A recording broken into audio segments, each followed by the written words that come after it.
నమస్తే అండి. గుత్తి వంకాయ కూర కోసం కావాల్సిన ఐటమ్స్ ఇక్కడ చూపిస్తున్నాను. ఈరోజు ఆ కూర చేస్తున్నాను. ముందు పల్లీలు, ధనియాలు, దాల్చిన చెక్క, ఇలాచి, ఇంకా లవంగాలు ఇవన్నీ కూడా వేయించుకుని లైట్గా వేసుకోవాలండి, ఎక్కువ కాదు. ఇవన్నీ ముందు పొడి చేసుకుందాం. అందులోనే కొంచెం అల్లం వెల్లుల్లి సరిపడా వేసుకుందాం. దాంతోపాటు ఉల్లిపాయలు ముక్కలు చేసుకున్న ఉల్లిపాయలు కూడా వేసి పేస్ట్ చేసుకుందాం. ఆ తర్వాత మిగిలిన ప్రాసెస్ చూపిస్తాను. కొంచెం సోంపు కూడా వేస్తున్నాను. ఇంతవరకు మసాలా పొడి చేసుకున్నామండి. ఉల్లిపాయ,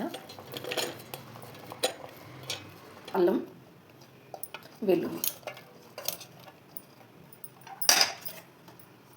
కొత్తిమీర, పచ్చిమిర్చి ఇవి పేస్ట్ చేసుకుందామండి. ఈ పేస్ట్ ఒక బౌల్లోకి తీసుకుందామండి. ఉల్లిపాయ, పచ్చిమిరపకాయ, అల్లం చిల్లుల్లిపాయ పేస్ట్లో ముందు రెడీ చేసుకుని ఇప్పుడు వేసుకుందామండి. మొత్తాన్ని మిక్స్ చేసుకుందాం ఒకసారి బాగా. వంకాయలండి ఆల్రెడీ బాగా కడిగాను. ఇంకొకసారి ఉప్పేసి ఒక 2-3 నిమిషాలు నీళ్ళలో వచ్చేసి కడిగేద్దాం మళ్ళీ. ఎందుకంటే ఇప్పుడు వచ్చేవన్నీ కూడా మందులతో పండుతున్నాయి, మందులతో పెరుగుతున్నాయి. ఆ ఎఫెక్ట్ లేకుండా ఉండాలి అంటే ఉప్పుతో కడుక్కోవాలి. ఇప్పుడు కడుక్కున్న వంకాయని పోసుకుందామండి. 4 ముక్కలుగా చీల్చుకుందాం. పూర్తిగా కొయ్యొద్దు, పుట్టిగా 4 ముక్కలుగా చీల్చేసుకుందాం.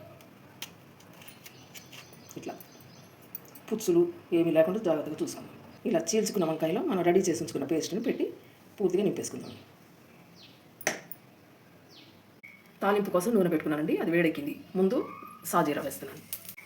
తర్వాత బిర్యానీ ఆకు, ఆవాలు, కరివేపాకు, పసుపు. ఇప్పుడు రెడీ చేసి ఉంచుకున్న వంకాయలు ఇందులో వేద్దామండి.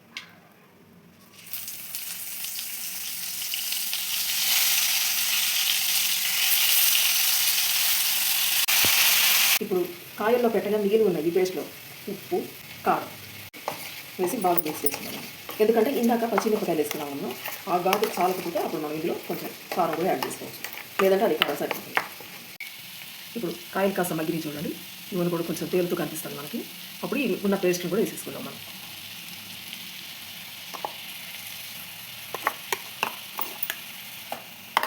పేస్ట్ మొత్తం వేసేసుకొని కొంచెం సేపు కలుపుకుందాము. కలుపుకున్న తర్వాత ఇది కొంచెం మగ్గుతాయండి. అవసరమైతే కొంచెం నీళ్లు పోసుకోవాలి.